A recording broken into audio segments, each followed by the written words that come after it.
Namaskara. Good morning to you all. The Department of Physical Education and Sports Sciences, in collaboration with the Department of Yoga, organized this national webinar on importance of yoga in women health. Yoga adds years of our life and life to your years. This quote is really apt in this present day-to-day living. Yoga has become very important activity for healthy and peaceful living for all of us. Hence, this webinar is really meaningful in its own way, especially for women health. With these few words, I request Kumari Lakshmi Patil to invocate the function with her melodious prayer.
Thank you, Lakshmi Patil, for your melodious prayer.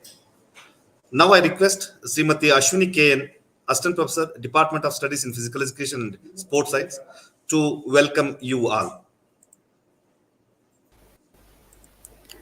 A very good morning to all. It is great delight to welcome you all to this national level webinar on importance of yoga in women's health in celebration of International Women's Day. First of all, I would like to give a warm welcome to our beloved Honorable Vice Chancellor and Chief Patron of this webinar, Professor B.K. Tulisimala Madam. On behalf of our department and university, I welcome you for this webinar. Welcome you, Madam. Further, I extend warm welcome to patrons of this national level webinar, Sri Chorgasti Sir, Registrar, Professor Ramesh K. Sir, Registrar Evaluation, and Professor Kamshetty Sir, Finance Officer. I welcome you all for this webinar. On behalf of our department and university, I would like to welcome resource person of this webinar, Dr. Annapurna K, HOD of Division of Yoga, Center of Integrative Medicine and Research, Manipal Academy of Higher Education, Manipal. Welcome you, ma'am. I extend warm welcome to Professor D.M. Jyoti, Dean Faculty of Education, Dr. Rajkumar P. Mali Patil, Chairman of the department, and all the faculty members of our department. Welcome you all.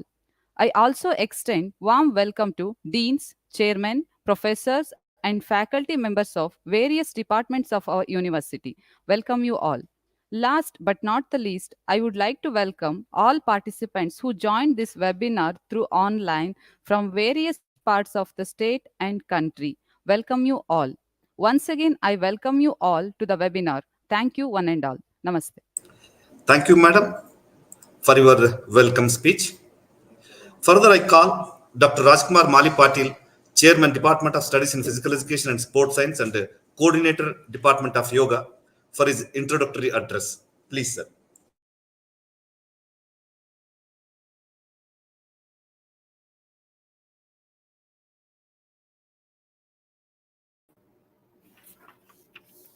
Good morning to all. Most respected Chief Guest and Honorable and Founder Vice Chancellor of Nuputunga University, Bangalore, Professor Srinivas Balisarji, and National Webinar Chief Patrons and Motivating Force organize this event, and inaugural Chief Guest Speaker of this webinar and Honorable Vice Chancellor of our University, Professor B.K. Tulisimala Madam Ji, and Sri M.S. Chorgasti, Registrar of our University, Professor Ramesh K., Register Evaluations of our University, Professor S.B. Kamshetty Sir, Finance Officer of our University, Professor Lakshmi Alkod, Director and Chairperson of Women's Studies, Deans of various faculties, Chairpersons, faculty members, speakers, delegates, participants, and ladies and gentlemen. I am here to speak a few words about the theme of the webinar. Relatively, women encounter various physiological and psychological intensive and noticeable changes during the odyssey right from the childhood to the old age. Menstrual cycle, pregnancy, menopause are some of the major cycles of the body changes controlled by the female hormones. In Indian scenario, it has been witnessed that majority of the women do not pay more attention to their body owing to nature of work that she carries out. A woman is known for the many roles that she plays in life. She journeys through the different phases of life from childhood to puberty and from motherhood to menopause. Yoga can become the one constant companion that equips her with the physical and mental and emotional strength to tide over any and all changes bravely and easily.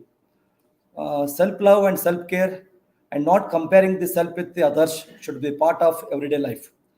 Regular practice of yoga and physical exercise, core muscles and brain should be part of the daily life to avoid the imbalance of and decline of the health and to get mastery of the various skills and maintaining physical and mental health. Hence, the transfer the essential knowledge and to fulfill the objective of women health issues, Department of Yoga and Department of Physical Educations and with collaboration of Bharati Shiksha Mandal, it has decided to organize the role of yoga in maintaining women health. So this kind of webinar throw lights on the importance of yoga on women's health. And I hope today's speaker, Professor Annapurna Madam, HOD of CIMR and Mai Manipul, is going to justify the said topic with her rich experience and knowledge in yoga domain. Thank you very much. Thank you, sir, for your precious and meaningful introductory address. Next, I call upon Professor D.M. Jyoti, Professor and Dean Faculty of Education and Director of Sports, to introduce the Chief Guest, Dr. Srinivas Balli, founder Vice Chancellor of Nuptunga University, Bangalore, and the inaugurated Professor B.K. Tulsimala Madam, Honorable and beloved Vice Chancellor of Karnataka State Akmadevi Women's University, Vijaypur. Please, sir. Thank you, sir. Good afternoon, everybody. It gives me an immense pleasure in giving a brief introduction about today's chief guest as well as the chief patron of this national webinar on importance of yoga in women's health. First of all, I would like to give a brief introduction about the today's chief guest, Professor Srinivas S. Balli. Professor Srinivas S. Balli, presently adoring the position of Vice Chancellor of Nurpatunga University, Bangalore.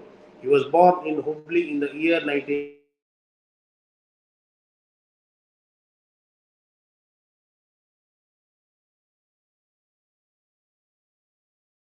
Inaugural University, Bangalore. He completed his Master's degree in Academics and Placement in the same college in the year 2020. He became the Dean of Training and Placement in the Inaugural University, Bangalore.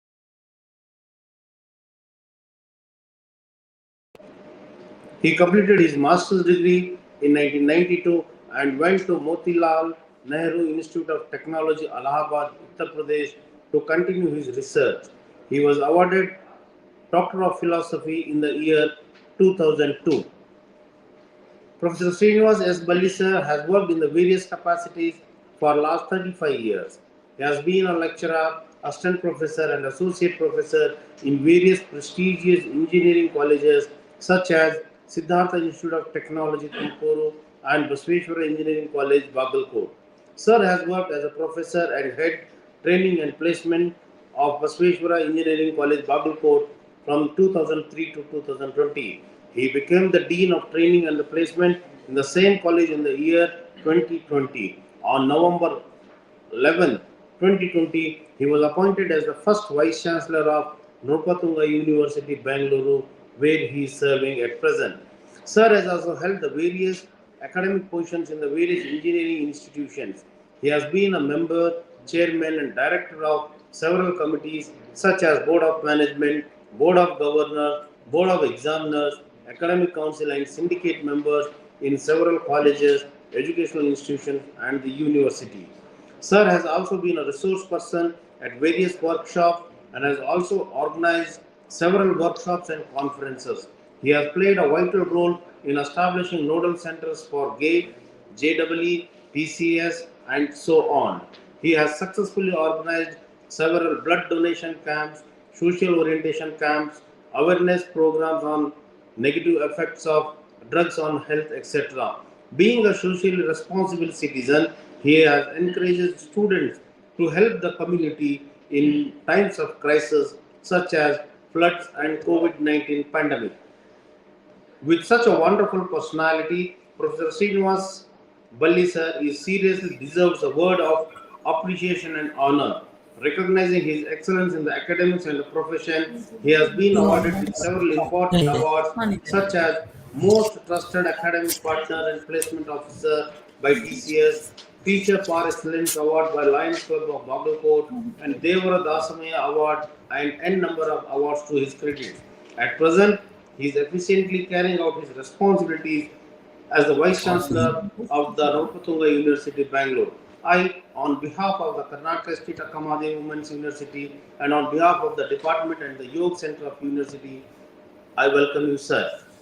Now, it's a great pleasure for me to invite the chief patron of this national webinar, Professor B.K. Tulsimala, Honorable Vice Chancellor.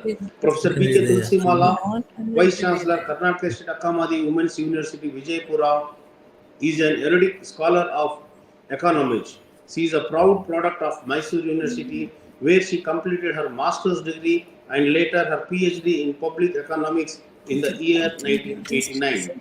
Madam holds a fruitful experience in academics as a teacher and an efficient administrator.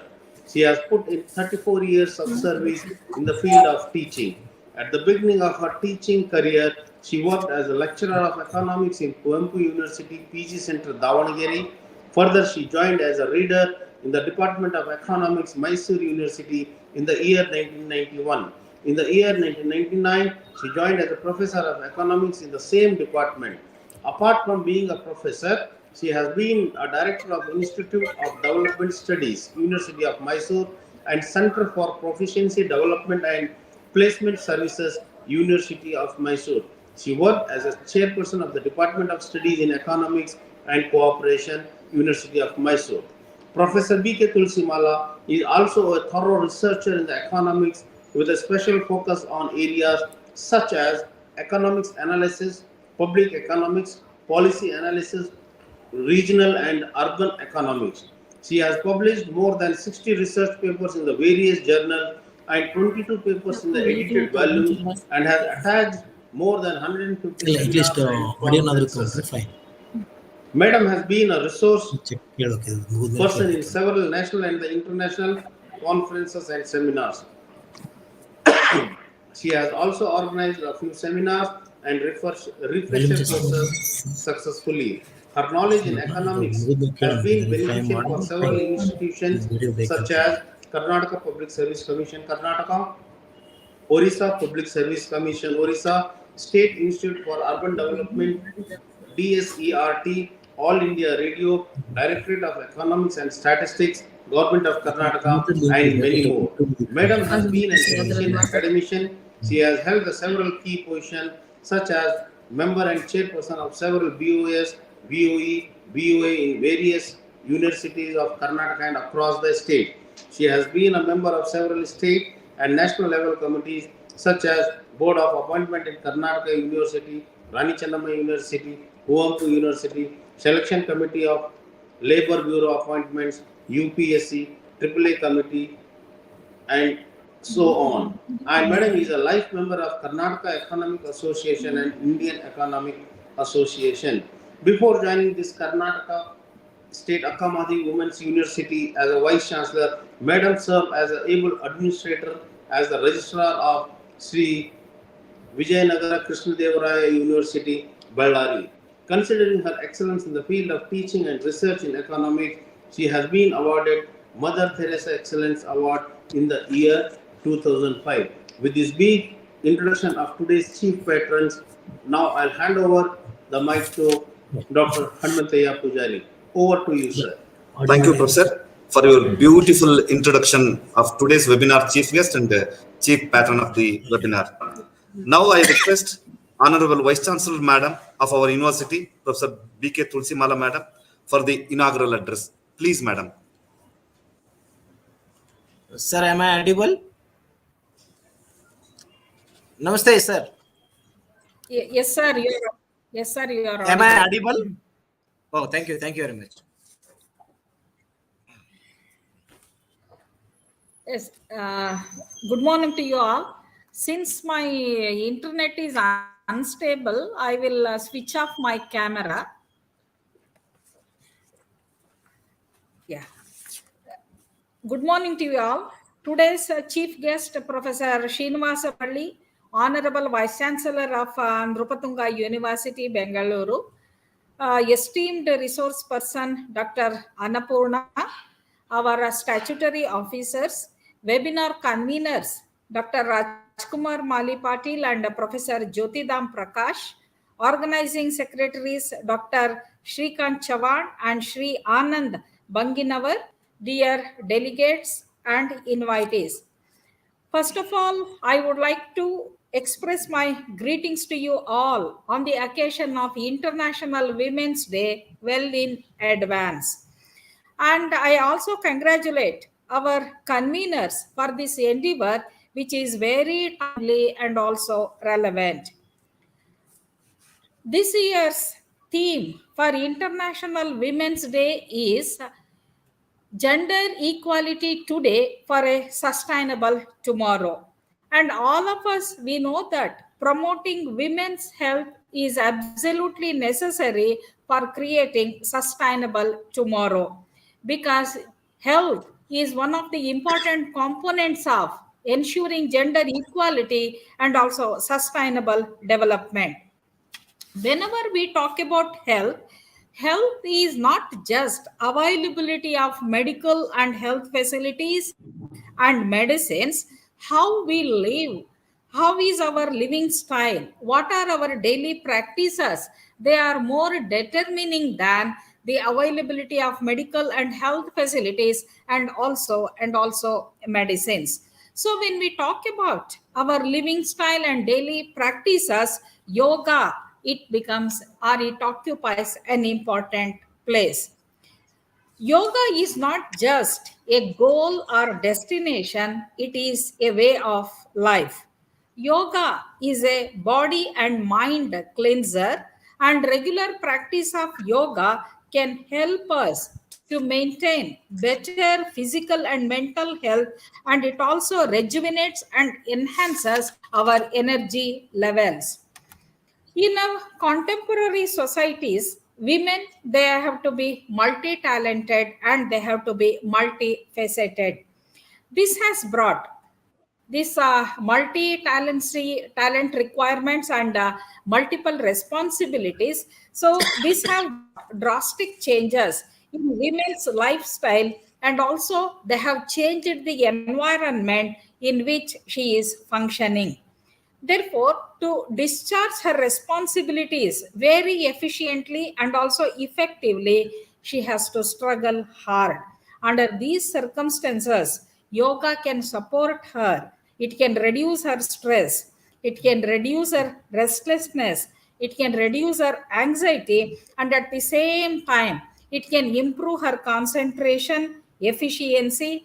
It can strengthen her thought process, intellectual abilities, and it can also contribute to her capacity building.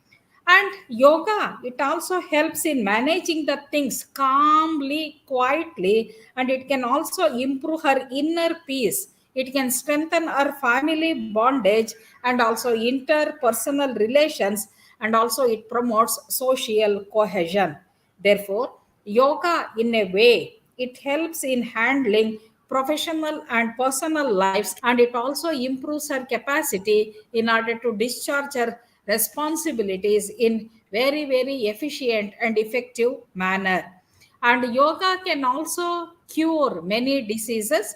It can prevent diseases, it can cure diseases, and it can also promote women's health in a very sustainable manner. So, under these circumstances, our university, so in recognition of yoga, in promoting women's health, and also in creating a sustainable future, they have organized this particular webinar. I am very happy to inaugurate this webinar, and through this webinar, I wish our university will promote, our university will disseminate the strong message that through yoga, we want to promote women's health, and by promoting women's health, we want to create sustainable future.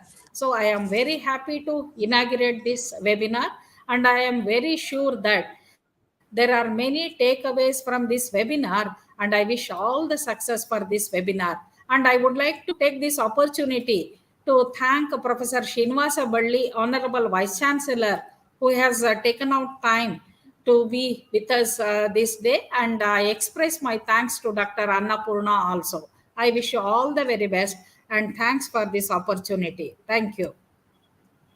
Thank you, madam, for your enlightening words in this occasion. It is time to listen to our chief guest, Dr. Srinivas Balli, founder, Vice Chancellor of Muttunga University, Bangalore. May I request you, sir, please address to the participant. Thank you, sir. Honorable Vice Chancellor of Karnataka State Akka Mahadevi Women's University, Dr. Tulsimala Madam, the resource person of the day, Dr. Annapurna, HOD Yoga Division of Manipal Academy of Higher Education, Sri Choragasti, Registrar, Professor Ramesh K, Registrar Evaluation, Professor Kamsetti, Finance Officer, Dr. Rajkumar Mali Patil, the convener, and Dr. Jyoti, co-convener, Dr. Srikant, Sri Anand, and all the office bearers of Bharatiya Shikshana Mandal, Karnataka Uttara Prant, and all the all my teacher colleagues and student friends. Please accept my heartfelt greetings on the occasion of International Women's Day in advance.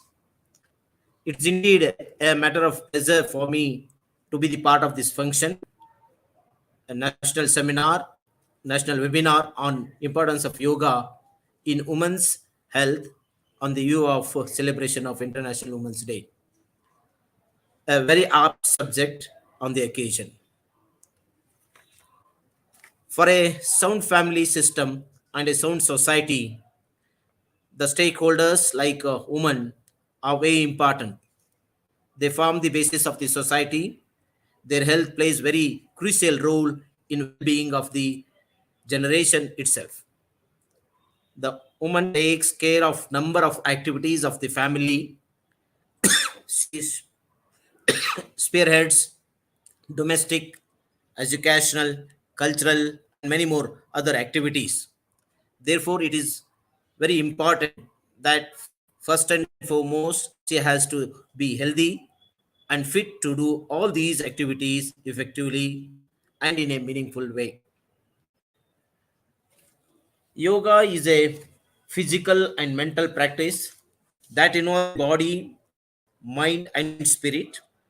The practice which originated in India, we have to be very proud and privileged for being the Indians, because yoga, the ancient Indian art, and a wonderful gift to the world of human beings. It is a boon in itself. It is the way of life in India. It's not merely a method of doing some exercise, but also an exercise to mind, brain, and body.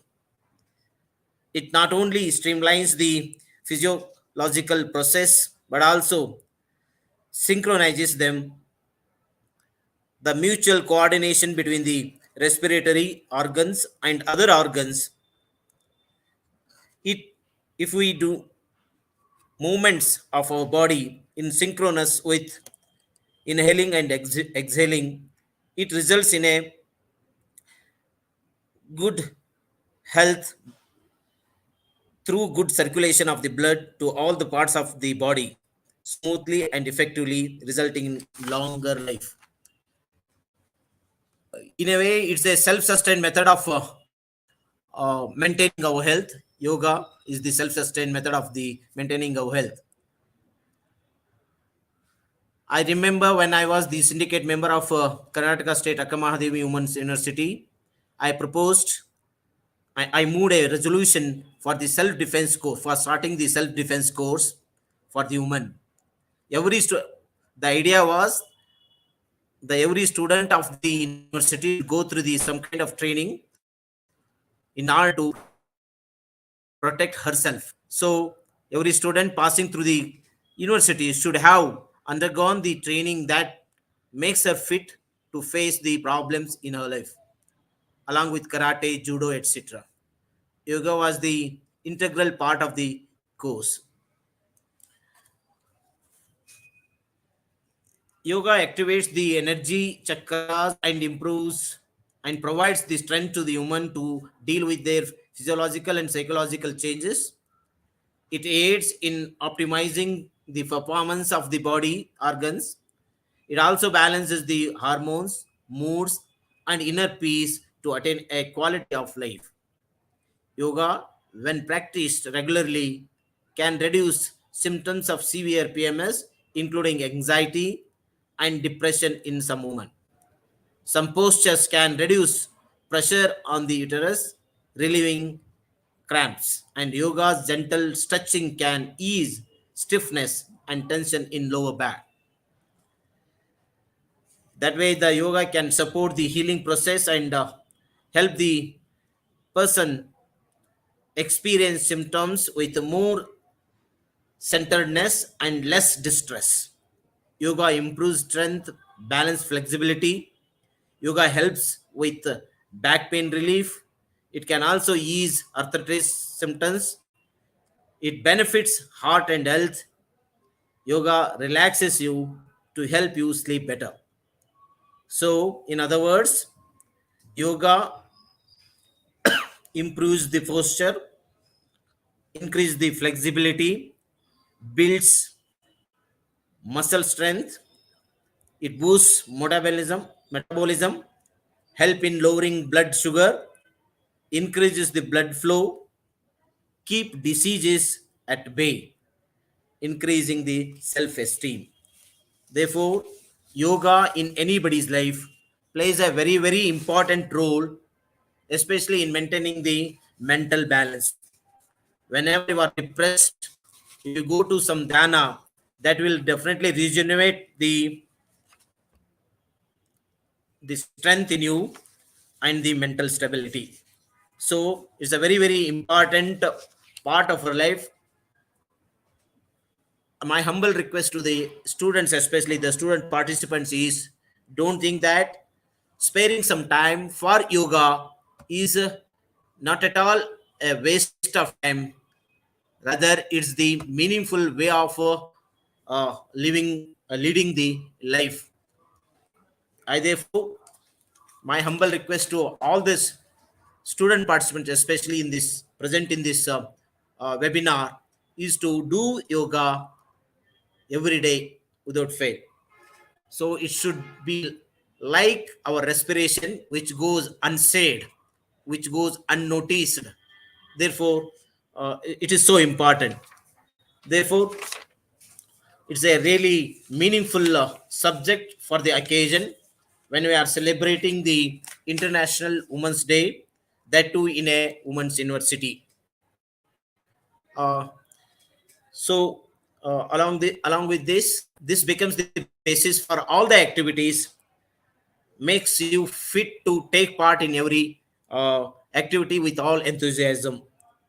I thank uh, Honorable Vice Chancellor Tulsi Mala Madam and as well as Dr. Rajkumar Mali Patil for inviting me for this occasion. Indeed, I am honored for being the guest of this function because I belong to the North Karnataka region, the place belonging to the North Karnataka region, and I have sweet memories of spending my time as syndicate member of Karnataka State Akkamahadevi Women's University. So I once again recollected all my days with the university as a syndicate member. Then the Vice Chancellor, Dr. Meena Chandavarkar, and Bhumi Gowda Madam, Sabiha Bhumi Gowda Madam. It's all a very good. It's a sweet memory for me. I work with all the faculty members, the deans, and all that. The faculty members. Still, it's a sweet memory for me. So I once again thank Dr. Rajkumar Malipatal and Honorable Vice for giving me this opportunity, and thank you, and wish the celebrations all the best, and hope they will definitely remain their footprints in the university, and it would be a very meaningful celebration. Thank you, one and all. Thank you, sir, for your thought-provoking address on this webinar and recollecting the memories of this university and the whatever you dreamed that once karate is going on today also. For that, Oh, we are fine. very thankful to you, sir. We are very thankful to you. Once again, I thank you so much, sir. Thank you, sir. I request Sri Srikant, Faculty of Yoga, to introduce our today's scholarly speaker, Dr. Annapurna K, HOD, Director of Yoga, Manipal Academy Higher Education, Manipal. Sir, please. Good afternoon, all.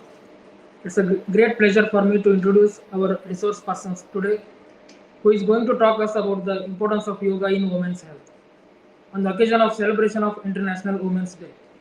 This is a subject in which we should all deeply interested because a woman is known for the many roles that she plays in her life.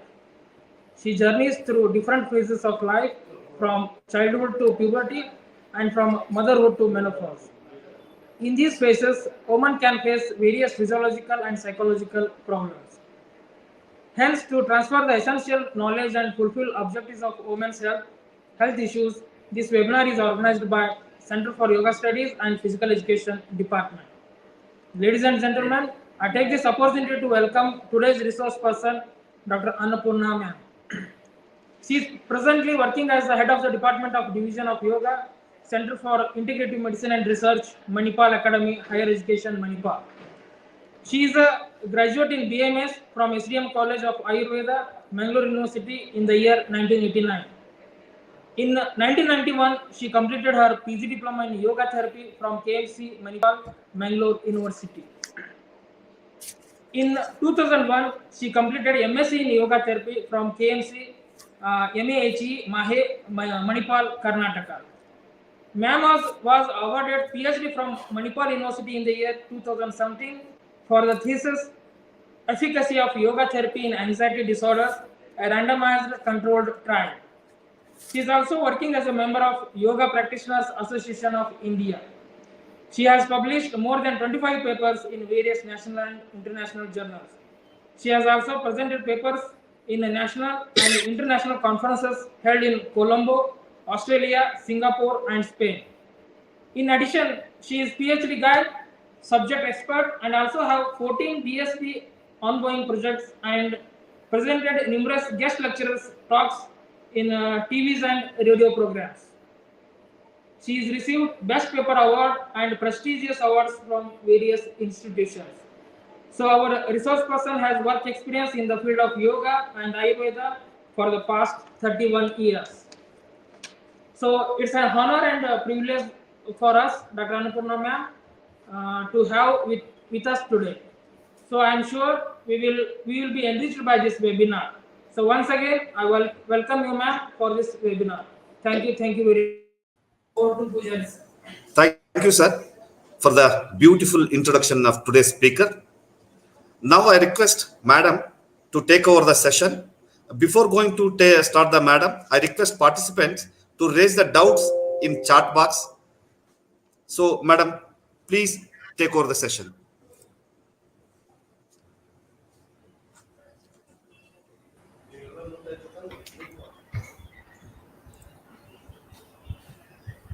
Namaste to all. Yogastha kuru karmani sangam tyaktva dhananjaya siddhi asiddhyoh samo bhutva samatvam yoga uchyate. Vice Chancellor Professor B.K. Tulasimala Madam, Founder VC Professor Srinivas S. Balli, Registrar Shri M.N. Chargasti, Registrar Evaluation Professor Ramesh K., Professor S.B. Kamashetty, Chairman and Coordinator of Center for Yoga, Dr. Rajkumar Patil, and Professor and Dean, Dr. D.M. Jyoti, and all the members of organizing committee, and my dear students, staff members, and participants, a very good afternoon to all of you. Before I start my session, I would like to share the PPT.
It's already open.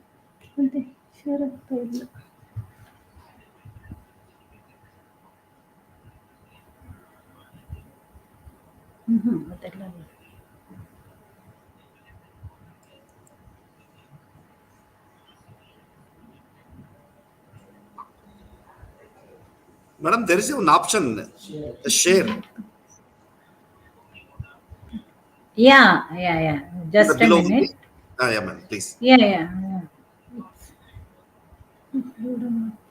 Share, we have clicked that option, but it is not showing any this thing. Processing. There is another 4 option, madam. Slides, extra camera, video file, and share screen. Go for the share screen. Yeah, share screen. We clicked. But again, share screen, no. Again, it shows. Madam, now it is came. Can you see? Yeah. I'll just. Is it there on entire screen? Yeah, madam. Just a minute. Just a minute.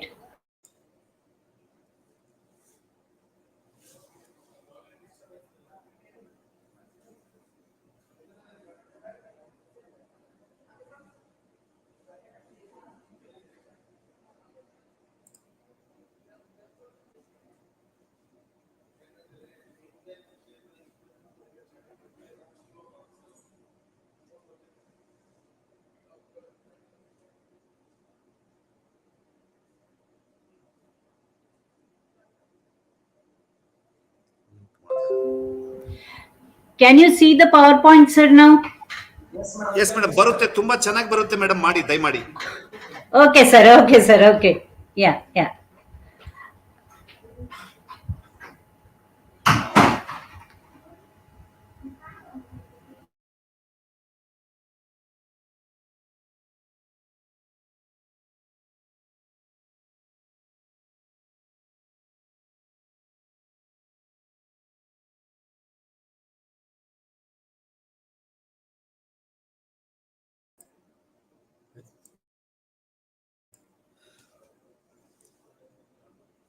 Mic mute ಆಗಿದೆ madam.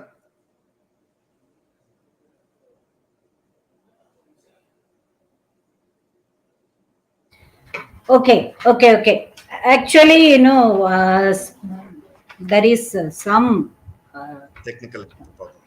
technical problems with this link. So, to move to the next slide, there was a problem. Now everything is okay. Yes. So coming to the today's session, it's all about yoga for women health. So before that, I would like to tell few words about yoga as it is, as per the tradition, as per the literature. Yes, I think all of you know about yoga and you practice yoga, what you have learned to get, complete health.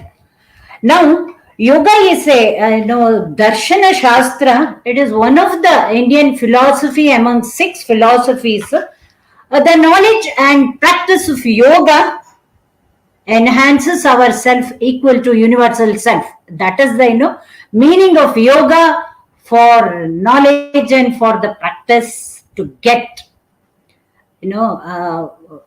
enhanced equal to the universal existence, universal energy, and universal self. That is also understood as Jivatma Paramatma Samatavastha, or union of Jivatma and Paramatma, as per the literature. Now coming to the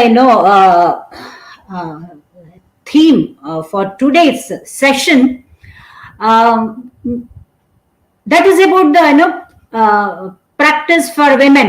But always there is a general aim for the practice of yoga, that is heyam dukkam anagatam, or swastasya swasthya rakshanam aturasya roganut, as per Ayurveda. So heyam dukkam anagatam is as per Patanjali Yoga Sutra. The core essence of these sutra and shloka is we have to practice yoga, or the impact of yoga practice is all about to maintain health, to prevent and heal the diseases, and yes, lead a healthy life.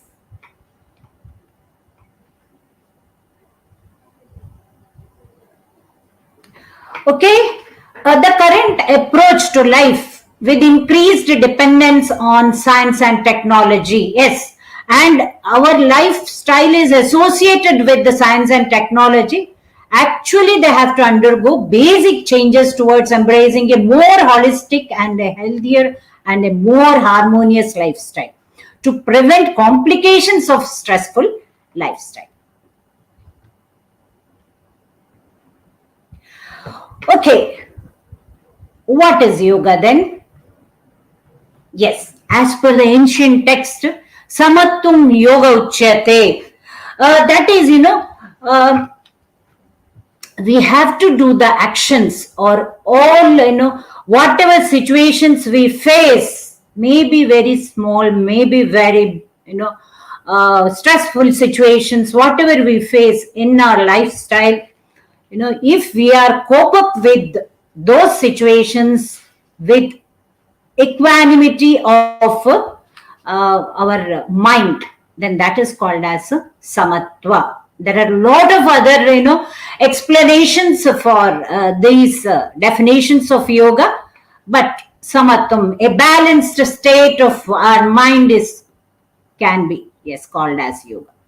As per Patanjali Yoga Sutra, yoga chitta vritti nirodha. Yes, there are so many unwanted modifications or thoughts in our mind. Keep on, yes, producing stressful situations, and not able to cope up, so on.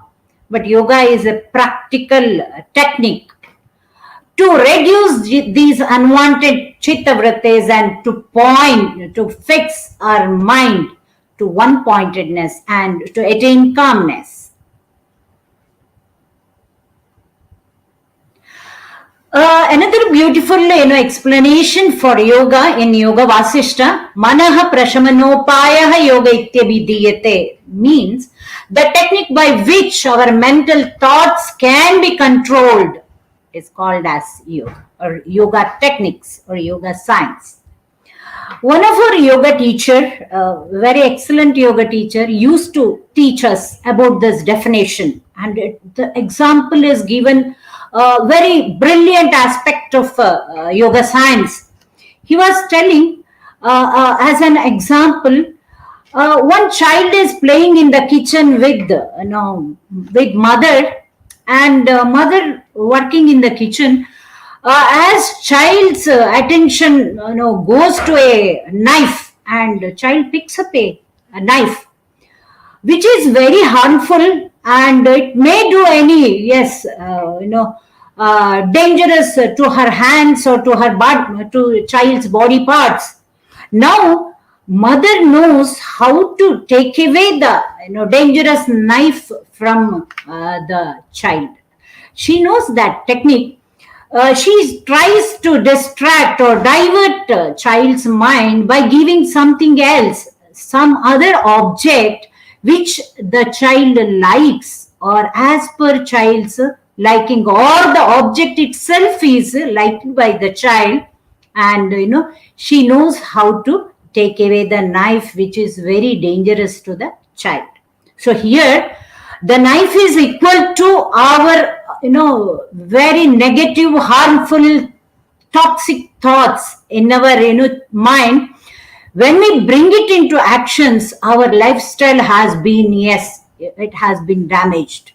And yes, the mother who gives an object to divert child's mind is, for one pointedness, is any technique of yoga, or the ultimate technique of yoga, where one has to fix his mind for the further practice, that is called as meditation practice, where all the unwanted, dangerous, toxic thoughts can be decreased, and mind becomes one with the given object, or one with the given practice of yoga, and mind can attain calmness.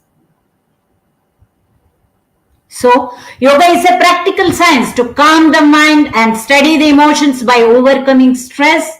And stress is, of course, daily stress and distress, and attaining relaxation and for total positive health. Yes, there are, many concepts or many limbs, many lessons for the practice of yoga. So, few lessons or few practices, are asana practice or physical postures, as all of you know. Pranayama practices many breathing techniques, dhyana or meditation techniques, relaxation techniques or shavasana practices, lifestyle modifications, the practices of yama niyama, the restraints and disciplineful practices, and practice of yoga diet. All these practices will reduce our unwanted toxins from our body and unwanted toxic thoughts from our mind, and one can attain healthy body and calm mind, that is healthy mind.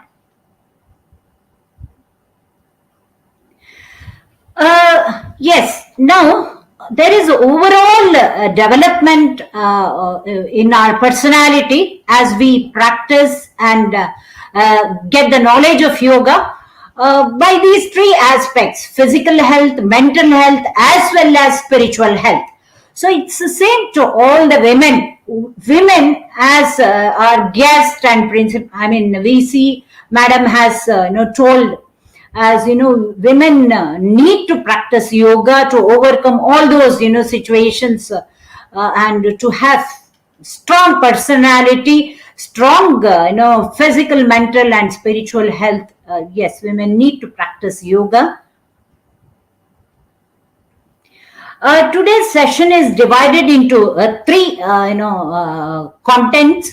One is yoga practice for menstrual disorders, yoga practice for menopause, yoga practice for in pregnancy and after delivery.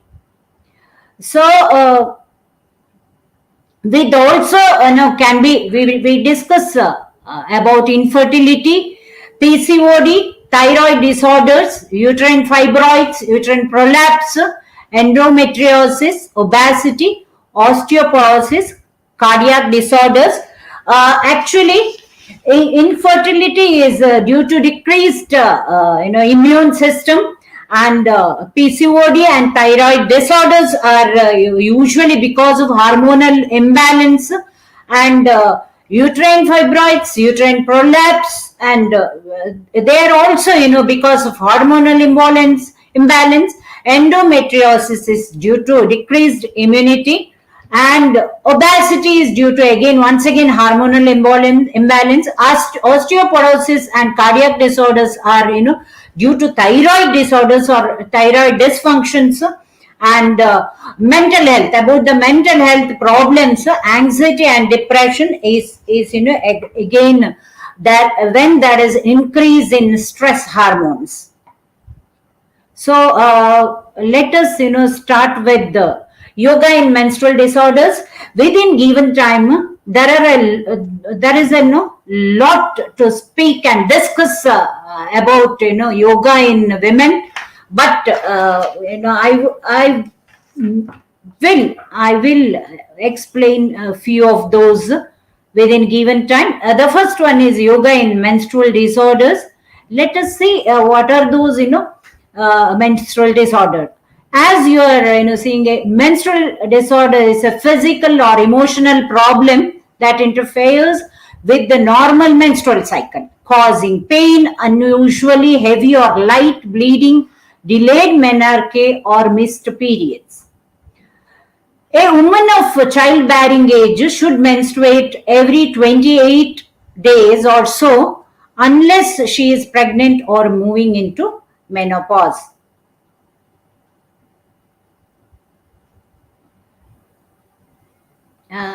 One request is there, sir. Two lines are blocking my PPT. Yes, thank you a lot. So, but numerous things can go wrong with the normal menstrual cycle. Some are the result of physical and causes, and other it's emotional causes. Yes, types of menstrual disorders are amenorrhea. We call it as cessation of menstruation. Dysmenorrhea, severe menstrual cramps with pain. Menorrhagia is all about heavy bleeding and problems. Premenstrual disorder is all about emotional distress. Now about the primary amenorrhea, the only symptom is delayed menstruation in addition to low body weight or excessive exercise. Other causes of primary amenorrhea include birth defects related to the reproductive system or ovarian problems. In secondary amenorrhea, causes also include breastfeeding, sudden weight loss or gain, intense exercise, intense stress, and endocrine disorders. Dysmenorrhea is related to the production of prostaglandins, that is natural chemicals in the body, cause an inflammatory reaction. They also cause the muscles of the uterus to contract, causing severe pain. In menorrhagia, there is heavy bleeding during menstruation is usually related to hormonal imbalance. Fibroids, cervical of the endometrial polyps, autoimmune disease, pelvic inflammatory disease, blood platelet disorder, hereditary blood factor deficiency, or possibly some reproductive cancers. Yes. Now, in all these menstrual disorders, what yoga components can be practiced and for why? See, in menstrual disorders, the kriyas can be practiced as Agnisara Kriya, Kapalabhati Kriya, Basti Kriya to detox whatever toxins are accumulated in the body, maybe Tridosha molecules or maybe the toxins like cholesterols, triglycerides, or excess carbon dioxide and excess mucus secretions and the retention of feces. So all these kriyas can be practiced. And asanas are swastikasana, padmasana, vajrasana, trikonasana, prasarita paduttanasana, janu shirshasana, upavishta konasana, baddha konasana, dhanurasana, marjalasana, navasana can be practiced with Paschimottanasana, Bhujangasana, Bharadwajasana, Sarvangasana, Paryankasana, and Shavasana. Pranayamas can be practiced Nadi Shuddhi, Surya Bedana, Bhastrika, and Brahmari Pranayam. Soham meditation can be practiced. Now let us see why. Also Surya Namaskara, any type of Surya Namaskara can be practiced. Now let us see impact of yoga in menstrual disorders. Whatever components have been mentioned in the previous slide. Kriyas, why one can practice, I have mentioned it. Now practice of asanas for menstrual disorder, yes, improve the functioning of endocrine glands, which are responsible for the regulating the menstruation. As we mentioned, there will be stretching of pelvic muscles because of asana practices, which enhances blood circulation to the pelvic floor, and the nerve endings are stimulated, so there will be impact in menstrual disorders. So also promotes flexibility so that muscles become supple and do not cramp or get injured. When body is stronger, there will be less pain. The increased lung capacity as well as the controlled rhythm of breathing, this is all about pranayama practice in menstrual disorder, helps the body to find great relief. It will also help relieve stress and anxiety. All these asana practice and pranayama practice at certain level, they enhance our prana or enhance our energy level at cellular metabolism. Now also yoga practice for healthy menstrual cycle can improve overall well-being. Meditation can help to relieve stress, as meditation practice decreases secretion of stress hormones and both physical and mental, thus infusing with peace and taking mind off all the menstrual problems. And regular practice of these contents or components of yoga also improves, yes, as I have mentioned, blood circulation to the pelvic floor, therefore minimizing the pain, discomfort resulting from painful cramps and heavy menstrual flow. Yes, next the content is yoga in menopause. Menopause is a natural physiology, a natural decline in reproductive hormones when a woman reaches her 40 and 50 age, 40 to 50. And menopause is a permanent cessation of menstruation. Most of the symptoms associated with menopause actually happen during the perimenopause stage. So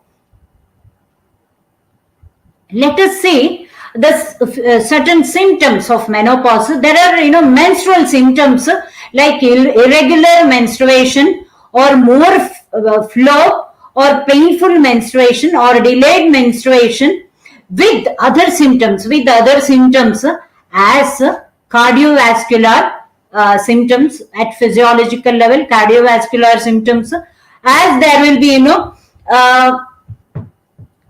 decrease in hormones, so there will be more possibilities of manifestation of cardiovascular disorders.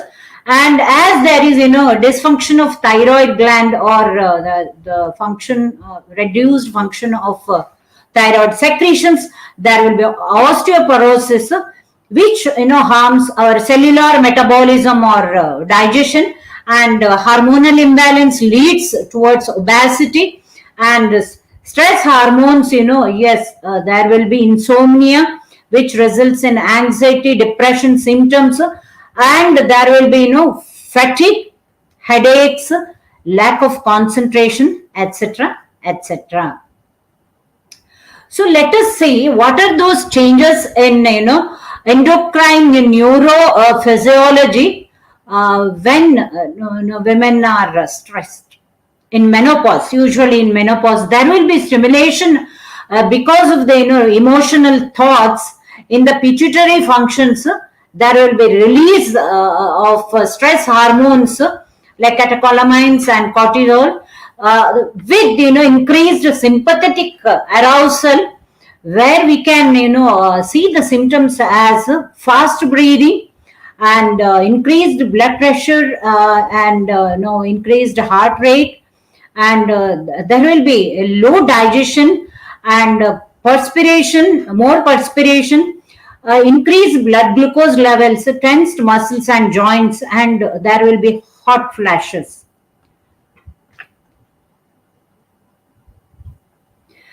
And as the research says, all yoga practices are parasympathetic in nature, and in stress conditions, sympathetic activities are increased. Thus, practice of yoga balances the functions or physiology of autonomic nervous system and endocrine systems.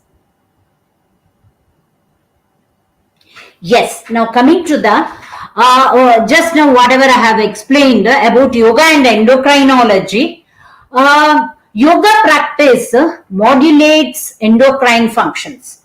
As we know, it enhances blood circulation to the endocrine glands, preferably to the pelvic floor, and improving blood circulation, improving neural conductivity, so improving the physiology of endoneuro system. Then corrects HPA axis, hypothalamus pituitary axis function. So as this HPA axis is stress coordinator, yoga modulates HPA axis and prevents from stress. It corrects the HPA axis physiology. Yoga improves ovarian hormones and their functions. Of course, yes, it enhances, secretion of ovarian hormones and normalizes the levels of hormones. Yoga improves the production of melatonin, serotonin, and endorphins.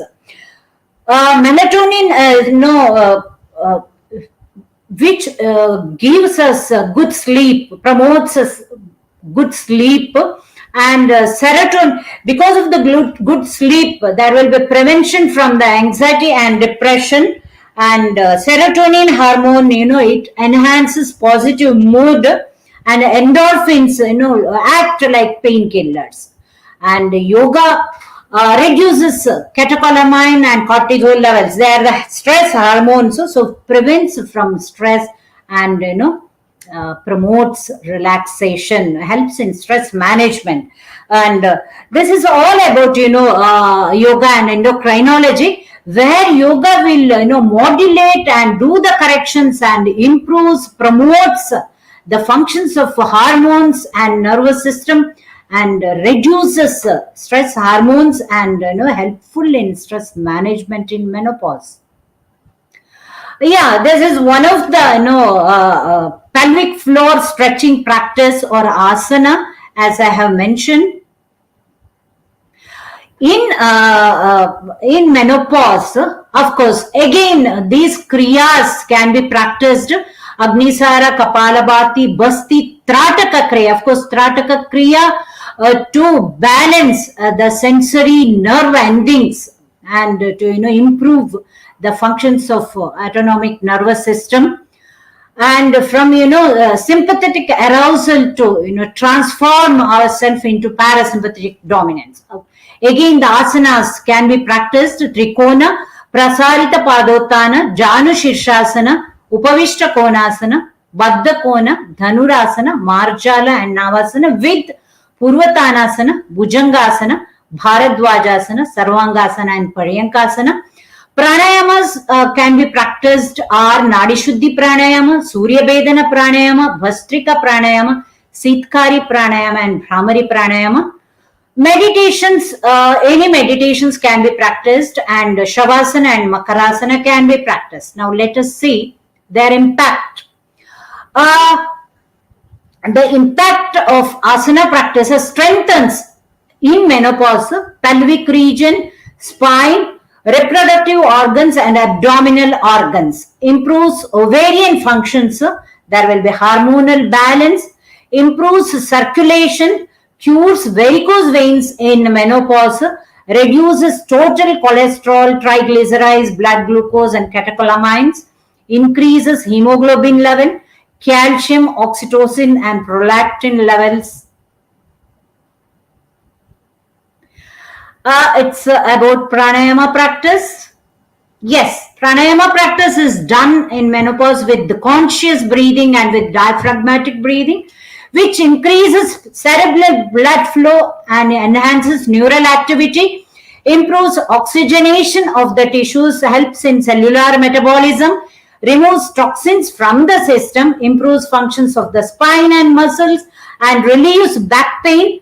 Proper blood circulation is there, which alleviates pain from the back muscles, neck muscles, and the joints. So balances autonomic nervous functions to attain parasympathetic dominance.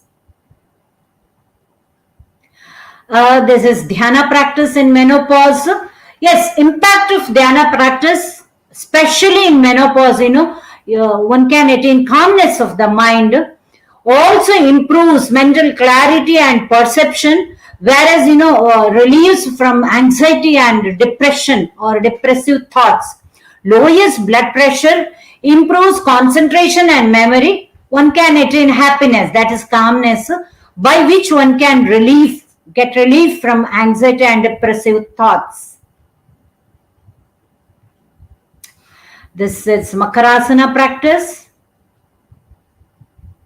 This is Shavasana practice.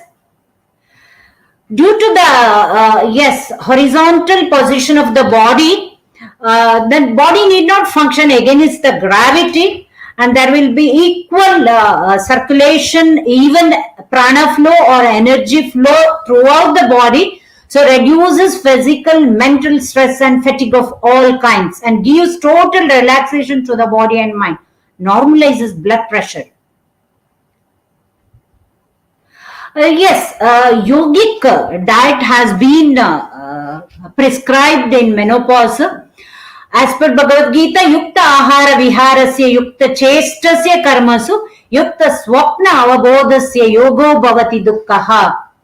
Whatever yoga components we practice, like asana, pranayama, specific meditation practices, if we don't, follow the yoga diet, which is mentioned as sattvika ahara or soothing food, and the impact of yoga will not be, cannot be completely achieved. So practice of sattvika ahara do not agitate the mind and also improve our physical health. They are easy to digest and assist in the production of mental peace. It is much evident that much of the mental anxiety and anger can be eliminated by eating sattvika ahara or soothing food. There is, disciplined lifestyle as per yoga literature. They are also called as limbs of yoga. They are the practices of yama and niyama. I think all the yoga students, they know about this practice of 5 restraints as ahimsa, satya, asteya, aparigraha and brahmacharya. Practice of disciplines as niyama, shaucha, santosha, tapas, swadhyaya and ishvara pranidhana.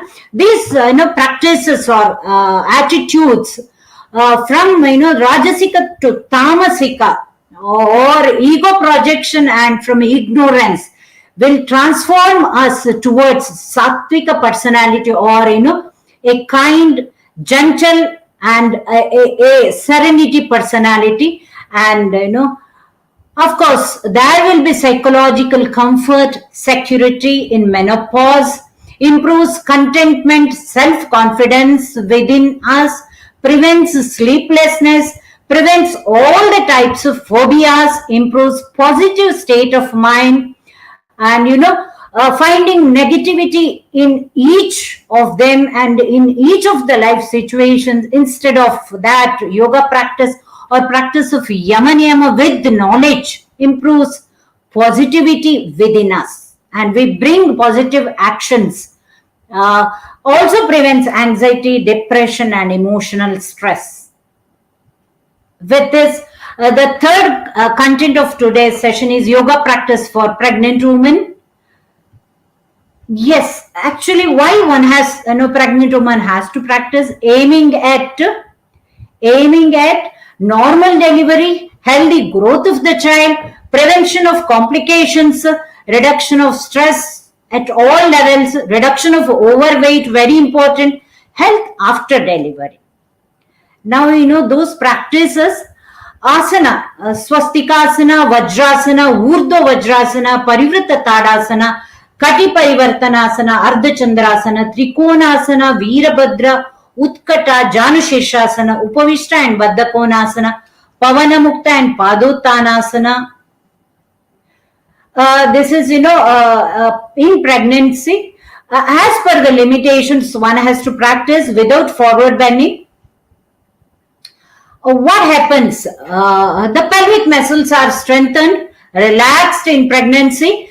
The flexibility of the spine and joints will be enhanced, prevents rigidity of body. There will be perfect gait and posture can be attained, improves internal circulation and peripheral circulation. There will be improved venous return, prevents from varicose veins and firming up of the skin in pregnancy. Also prevents overweight in pregnancy, reduces sagging of the muscles. There will be a healthy, strong body, increases immunity by continuous cellular metabolism, prevents body pains, enhances utero-placental circulation, improves digestion and relieve constipation in pregnancy, prevents swelling in the legs.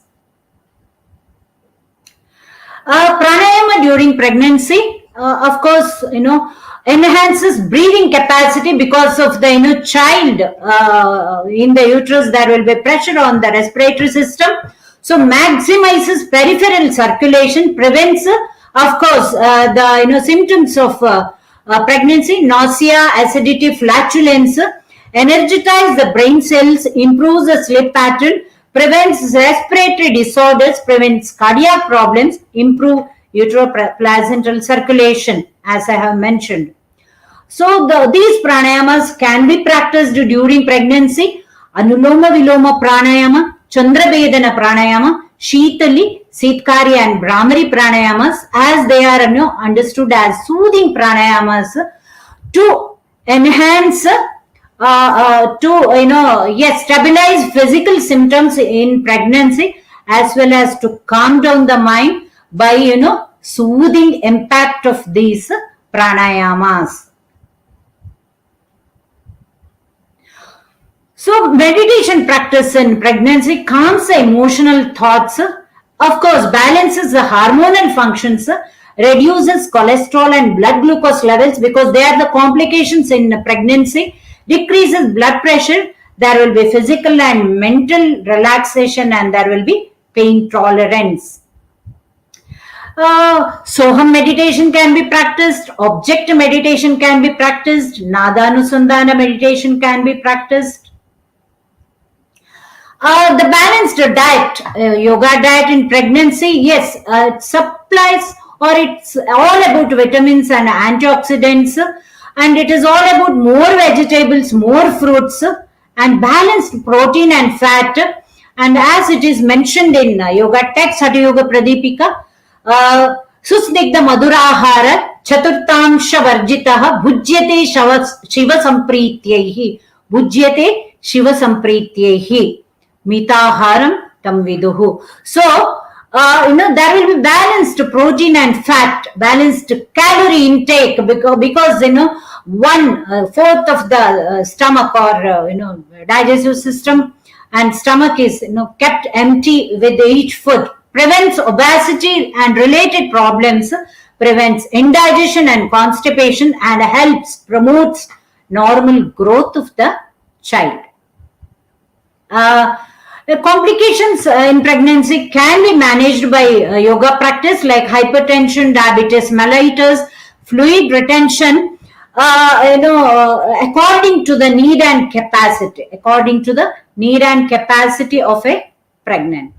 Now, how it enhances growth of the child in pregnancy. There will be enhanced uteroplacental circulation and proper nutrition to the child, and promotes normal growth of the child, mental health of the child, proper channelization of prana or energy levels to the child, improves resistance of mother and child. There are few limitations for yoga in pregnancy. Must, yes, what is must? Opinion of a gynecologist is must. And yoga should be practiced under observation by a yoga therapist, and avoid always forward bending postures, avoid prone postures, topsy-turvy postures, avoid retention of breath, all the movements. Why there should be, these should be avoided, because there will be increased internal pressure which will be harmful to the health of the pregnant women.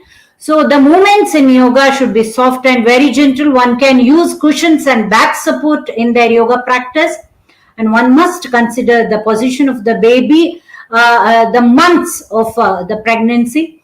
They have to take treatment for the complications, and after third trimester onwards, they have to give importance to the food and yoga practice as advised by the yoga therapist. These are few practices where pregnant women should not, like forward bendings, inverted postures, advanced postures, and those retention of breath where internal pressure will be increased. Now yoga after delivery, when one can practice? Yes, in normal delivery, one can practice within a week. Definitely they can start with the practice of pranayama and dhyana and shavasanas. If this section is done, then they have to practice after 6 weeks with the general stretchings and breathing techniques and meditations, which enhances hormones, improves breast milk, helps in relieving back pain and headache, improves sleep quality, and of course improves digestion, prevents constipation, prevents stress, overweight, maintain body shape, and there will be healthy body and calm mind. To conclude, all of us, we have to practice yoga. Not only women, yoga is a tradition, yoga is a lifestyle. Yoga practice promotes physical and mental health. It enhances our positive thinking and our pattern of karma or attitude.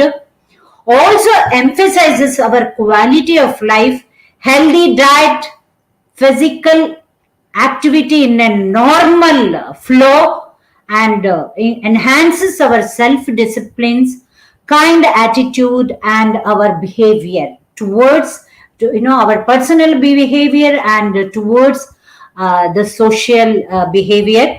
And as yoga enhances physical, mental, and spiritual personality, women should practice it to prevent in whatever contents I have mentioned in menstrual disorders, in menopause, in pregnancy, to prevent from all these complications and have a healthy practices. One can practice all the specific yoga techniques.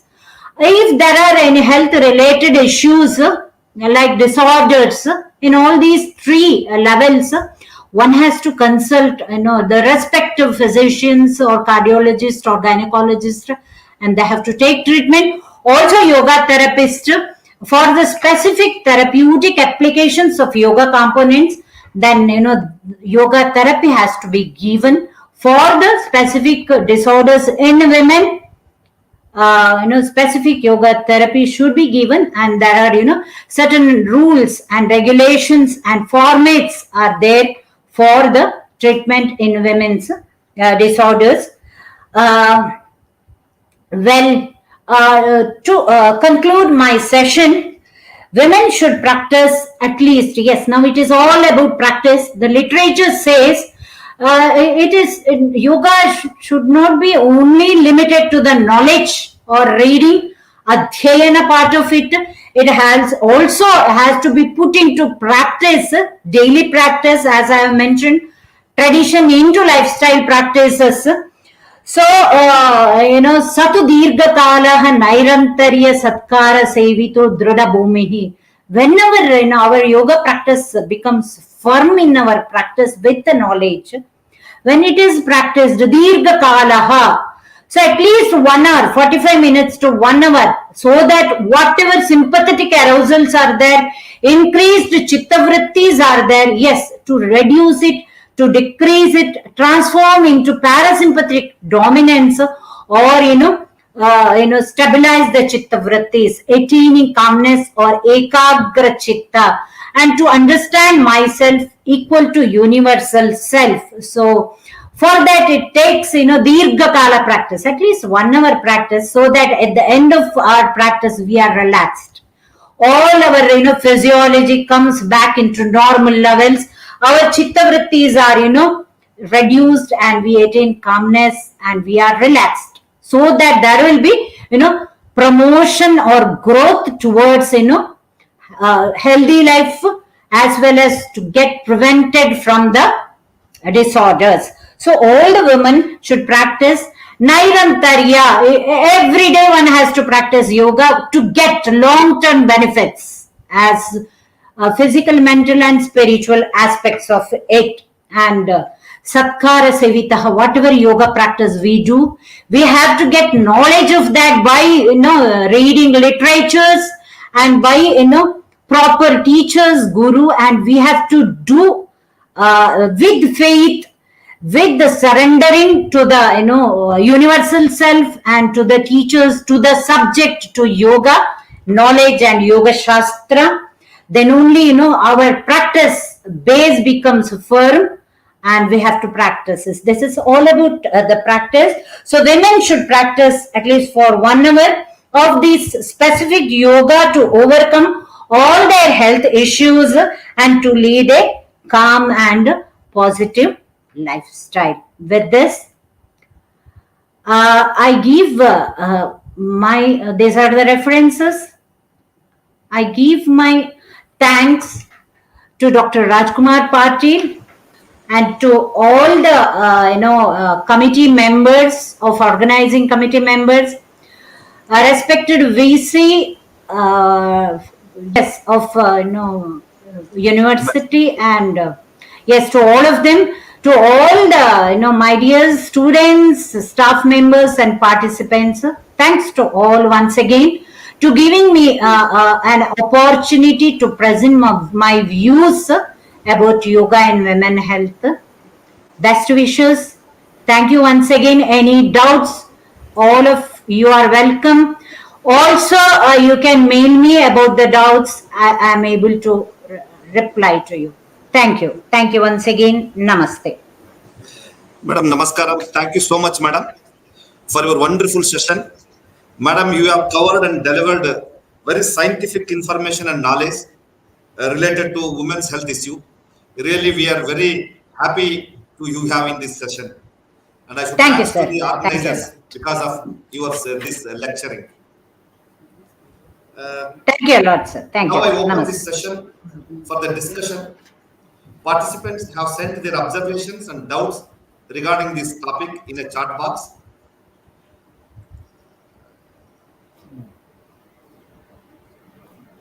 Madam, please.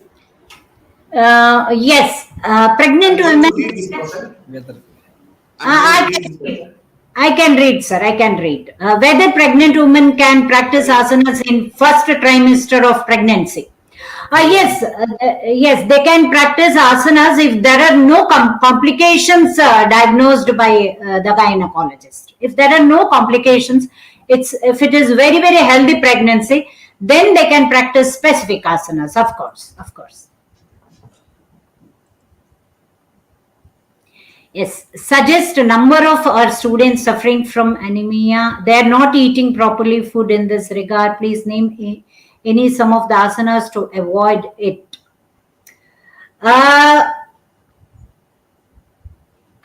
Yes, it's all about the students not eating properly and they are having anemic conditions. So any asanas to avoid this. First of all, they have to have sattvika food.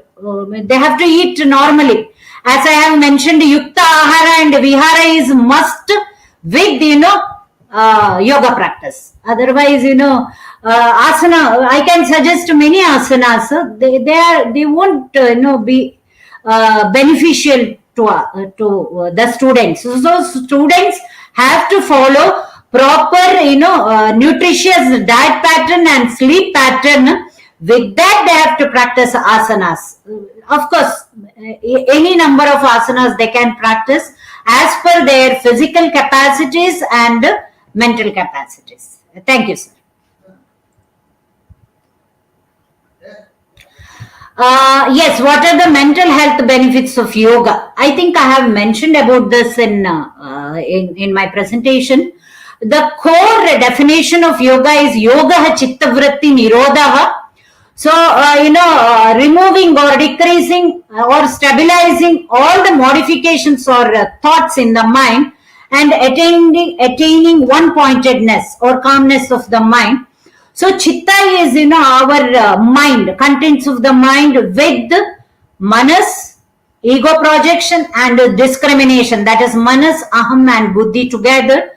So, by the practice of any limbs of yoga, where our focus is towards the internal object or towards a symbol of universal self, we tell it as special Purusha or Ishvara, or focusing on ourself, there will be enhancing of mental functions: mental clarity, focus and concentration, and to attain relaxation or calmness. So, as I have mentioned, all the negative thoughts in the mind, because there is decrease in stress hormones by the practice of yoga, as asana, pranayama, and dhyana. So there will be decreased, diseases, symptoms like anxiety, depression, and insomnia.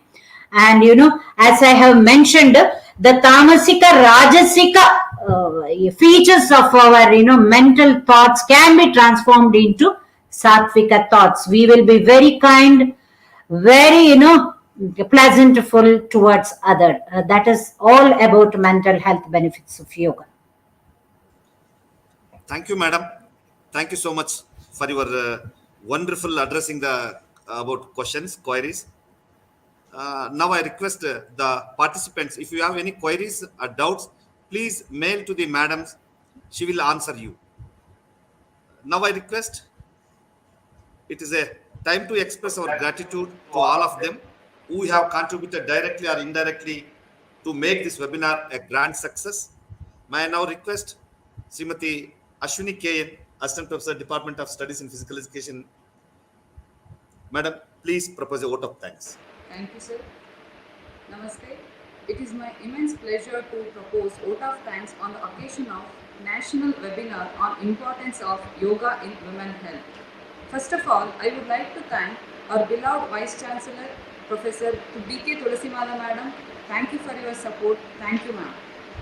I would like to thank Chief Guest of today's webinar, Professor Srinivasa Balli, Founder Vice Chancellor of Rupatunga University, Bangalore. Thank you, sir. I extend my sincere thanks to resource person of today's webinar, Dr. Annapurna K. Madam, your speech was fulfilled the objective of the webinar. Thank you, ma'am. Thank you for your support. Thank you. Thank you. I extend my sincere thanks to Sri Chorgasti sir, Registrar, Professor Ramesh K, Register Evaluation, Professor Kamshetty, Finance Officer. Thank you all for your support. Thank you, sir. I also extend my thanks to all members of Bharatiya Shikshana Mandala, Karnataka, Uttara Pranta. Thank you for your support. Thank you. Further, I would like to thank deans, chairmen, professor, and faculty members of various departments of our university. Thank you all. I also extend my sincere thanks to ICT department of our university and JMC department of our university. Thank you for your support. Thank you all. Last but not the least, I would like to thank all the participants of this webinar. Thank you. Once again, I thank one and all. Thank you. Thank you, madam. Thank you one and all once again for making this national webinar a grand success. Thank you. Thank you so much. Thank you, sir. Thank you. Thank you. Thank you, sir. Thank you, Bali Gurugale. Namaste. Thank you, Namaste. sir.